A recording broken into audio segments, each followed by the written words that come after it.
Alright, what's going on, guys? It's Valrico here, and today I'm bringing you some Call of Duty Black Ops 4 multiplayer beta gameplay. I will eventually get around to playing the Battlefield 5 beta. I haven't got around to playing it yet because some fuck shit happened, which I'm actually going to make another video about right after this video, so y'all are going to get a double header today. So I want to read this article to you. This is a hilarious article I just saw on Twitter, and I was like, oh my god.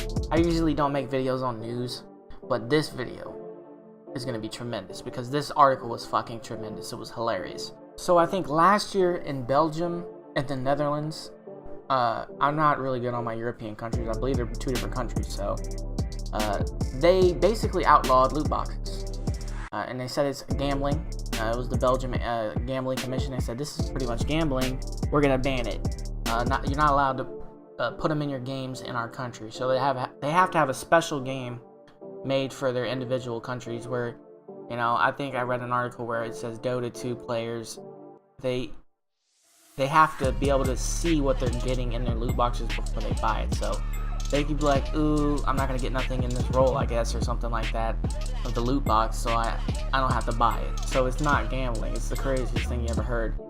But it's good because I think loot boxes are complete trash. But the funny thing is 2K, and this is what I'm getting to. This was the article I read. 2K Games is begging their gamers, the people that play their games, and we're talking 2K Basketball, WWE 2K. 2K also makes Grand Theft Auto and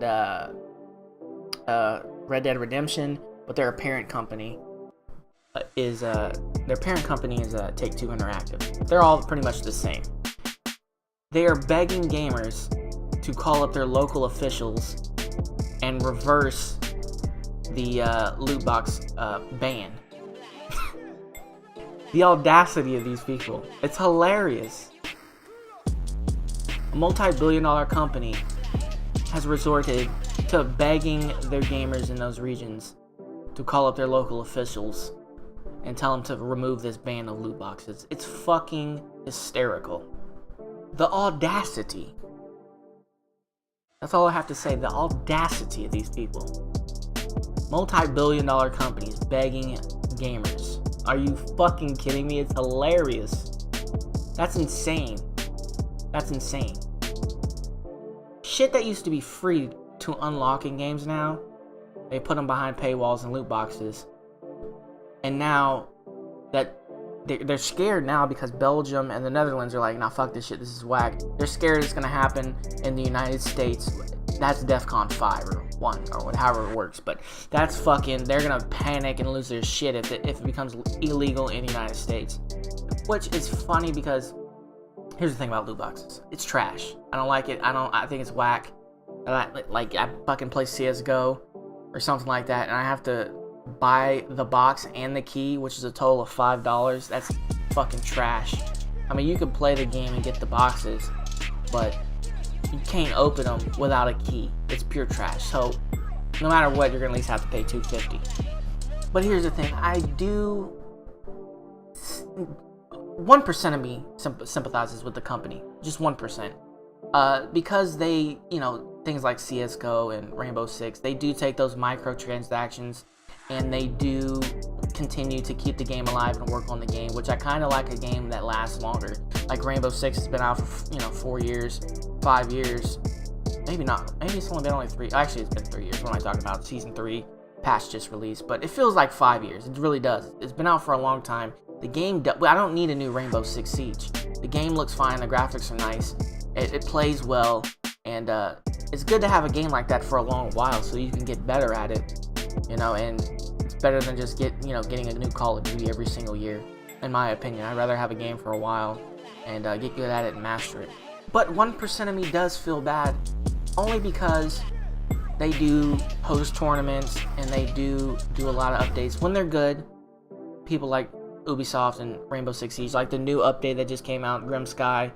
I do have the season or year pass or whatever. I do get the 2 new characters, but you can just play the game and unlock them. Like, even if I didn't have the season pass, I think I got 35,000 renown, so I could get one character right off rip. You do have to wait a week, but I could get it right off rip. I'm saving up actually for the diamond skin. I really want that diamond skin. I think it's 90,000 renown, and you have to play the game to get that, which is pretty cool. So when companies do, and also they just released the update, which what I was trying to get to, where they updated the recoil, fixed the recoil bug that took forever for them to fix. So they do, and they had to make all new recoil for all the different guns. So they do work. They do the work. So, you know, 1% of me does feel bad that, you know, it's banned in Belgium and they can't get no money from it.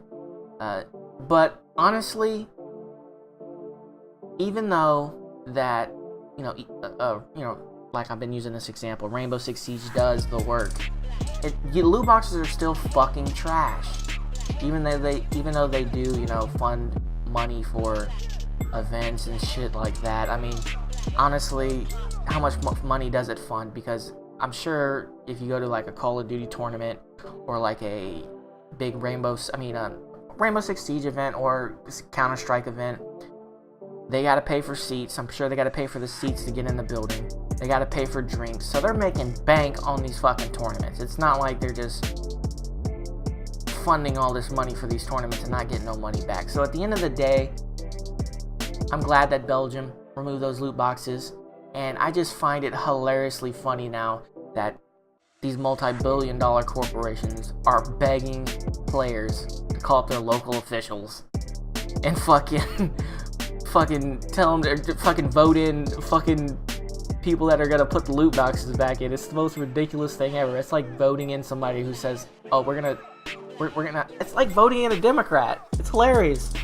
Yeah, we're gonna take more taxes from you while you're playing your game. It's like video game taxes. These loot boxes. It's hilarious.